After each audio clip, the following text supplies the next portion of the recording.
राष्ट्रीय योग दिवस की शुभकामनाएं। अंतर्राष्ट्रीय योग दिवस ने भारत की सांस्कृतिक धरोहर को विश्व के सामने प्रस्तुत किया है और इससे दुनिया के समस्त लोग लाभान्वित हो रहे हैं।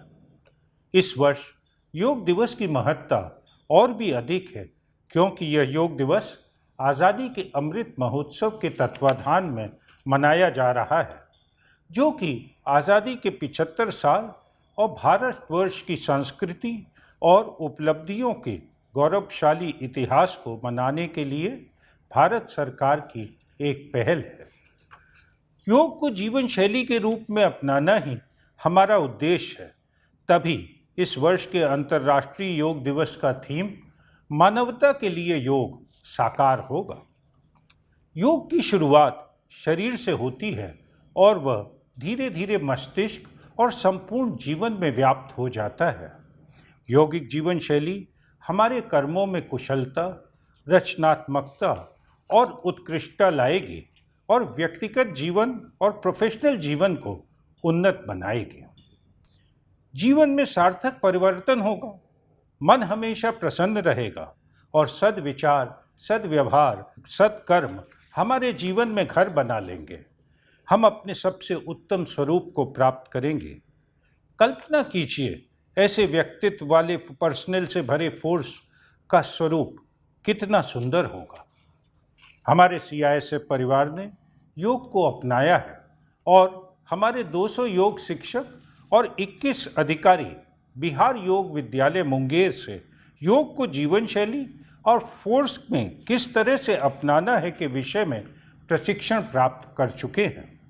इसके आगे एक सुनियोजित योजना के तहत योग को फोर्स के पर्सनल और CISF परिवार की महिलाओं और बच्चों के बीच आगे बढ़ाया जा रहा है। अगले 6 माह में संपूर्ण CISF फोर्स पर्सनल और उनके परिवार योग से जुड़ जाएंगे। आज समाज में मानसिक तनाव व्याप्त है। लोग डिप्रेशन से ग्रसित हैं और अत्यधिक प्रतिस्पर्धा के स्वरूप ईर्ष्या और द्वेष से भी ग्रसित हैं।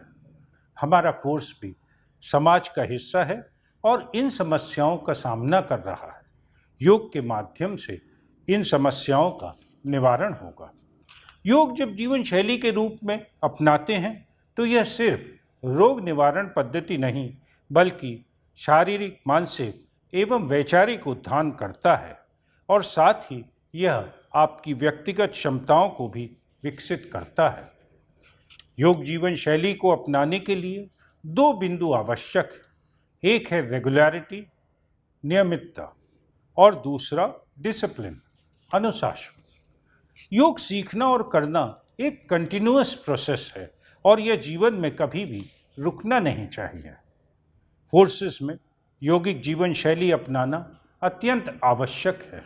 यह अनुशासन तो बढ़ाता ही है और यहाँ मैं सिर्फ शारीरिक अनुशासन की बात नहीं कर रहा हूँ। शारीरिक अनुशासन तो योग का अभिन्न हिस्सा है ही, लेकिन इस जीवन शैली को अपनाने से वित्तीय अनुशासन, नैतिक अनुशासन और भावनात्मक अनुशासन भी बढ़ता है।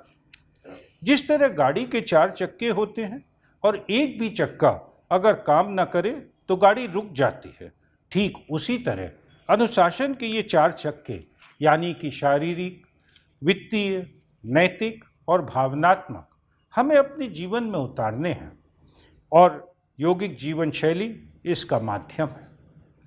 भावनात्मक स्तर पर योग इंसान को तर्क संगत बनाता है। अतः योग को अपनाने से अनुशासन हमारे जीवन में आएगा। वह हमारी क्षमताओं को तो बढ़ाएगा ही और हमें प्रोफेशनल एक्सीलेंस के साथ काम करने को उत्साहित करेगा।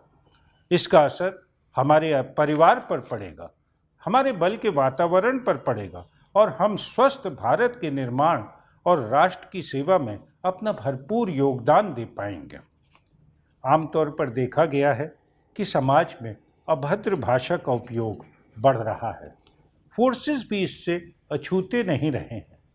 योग का असर हमारे व्यवहार पर पड़ेगा और सत्य एवं प्रिय वचन हमारे व्यक्तित्व में घर बसा लेंगे।